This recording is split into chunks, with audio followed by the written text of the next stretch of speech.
Hello and welcome to the Weekly Outlook at XM.com. I'm Maria Pachordes, and joining me is investment analyst Marios Hadjikyriacos. We'll be reviewing the busy week ahead, which includes the U.S. presidential election, 3 central bank meetings, and non-farm payrolls data. So Marios, let's begin with Election Day in the U.S., which is on Tuesday, November 3rd.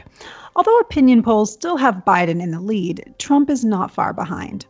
If the numbers are indeed very close and we end up with a contested election, what will that mean for the markets? Hello, Maria.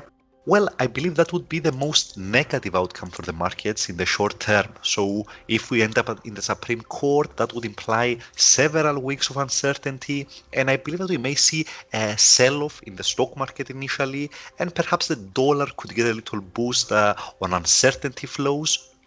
But I don't think those reactions are going to last for very long. Once the smoke clears a little, I think that many players are going to see this as a buying opportunity. Now, the most positive outcome for the markets, and the most likely, I should say, according to betting odds, is that the Democrats take full control of government. It's a sweeping the Biden victory. Now, this scenario is expected to deliver massive stimulus packages to heal the economy, so it could boost the stock market, but also hurt the US dollar on expectations that the government deficits would explode even further.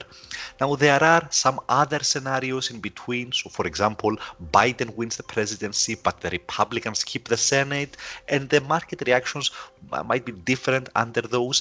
But overall, what I will say is Biden has a much bigger lead than Clinton did at this point against Trump, both nationwide and in most battleground states. Yes, we've seen this gap narrow a little, but Biden is still comfortably ahead. Now, the election polls were spectacularly wrong in 2016, and therefore a lot of people don't trust them this time. But the pollsters have since changed a lot of their methodology to adjust for that error. So the bottom line is that the polls may prove to be more accurate this time around. Okay, now after the election, traders will be tuning into the Fed policy meeting on Thursday and the latest U.S. employment report on Friday. Do you think these events could trigger some volatility? Definitely. Some volatility, though, is the correct word. I don't believe the market will take its overall cue from these events, but we may see some spikes in the dollar or stock markets depending on how this play out. So the Fed, I don't believe they're going to deliver any fireworks. The US economy is doing fine so far. Yes, COVID infections have spiked a little, which spells some trouble for the first quarter, but the situation is not dire. There's no immediate need for the Fed to act. So I believe that policymakers will wait until December. At that point, they'll have a much better sense of how much economic damage this new wave of infections has inflicted on the economy, and how much fiscal stimulus might be pumped by the Congress under the new administration.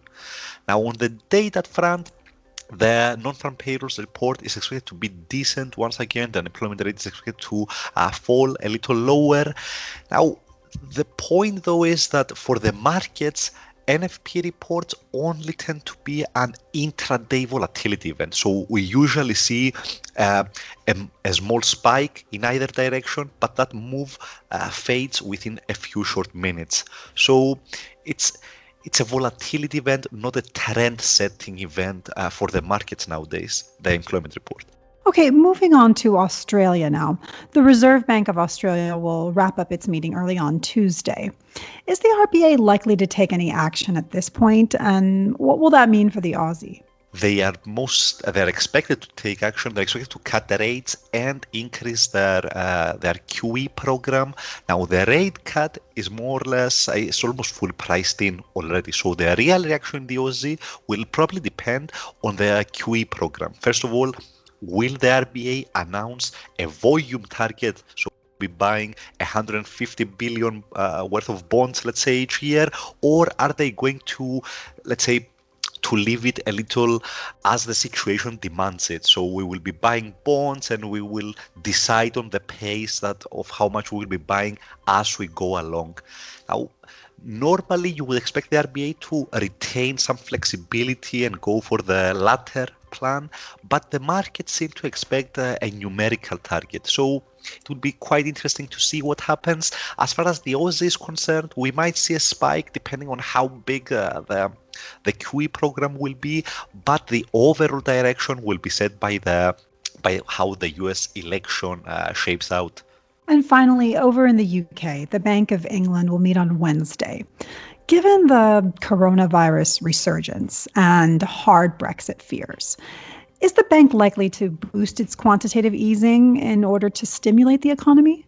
Yes, it is. Markets are expecting another another increase in the QE program. The bank has also discussed negative rates, but they are not going to do it at this point, at least.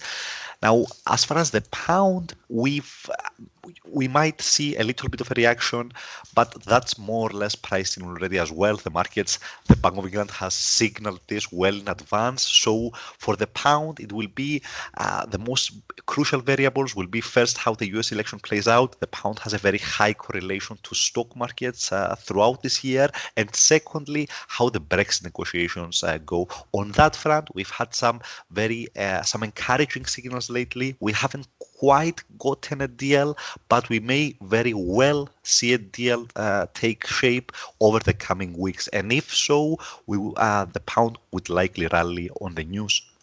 Marios, thanks so much. And thanks for joining us at XM.com.